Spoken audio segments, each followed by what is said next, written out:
I'm Caleb, the storyteller here with Jim. I'll tell you a quick little story and then Jim's going to come up here and play another.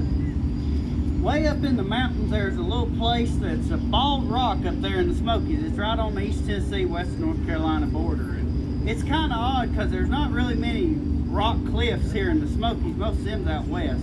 Well, here's the story of how it came to be. Years and years and years ago, back at the turn of the century, there was a lot of logging going on here in the Smoky Mountains, and they pretty much logged these mountains out bare, nothing but underbrush left. And then in 1925, a fire came through the Smokies and pretty much left the soil up there on that part of the mountain completely bald and sterile. It didn't grow nothing. And then the soil was washed away by a flood a couple years later. And that rock formation was just sitting out there with no soil or nothing on it. Well, a group of surveyors come through the mountain.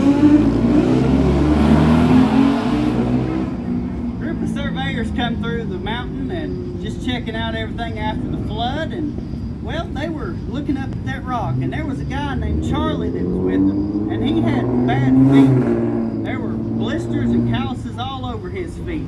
And he was sitting there rubbing his feet, and one of the guys looked up there at that rock and said, "You know, that rock looks an awful lot like Charlie's bunion." And to this day, that rock formation in the Smokies is known as Charlie's Bunion.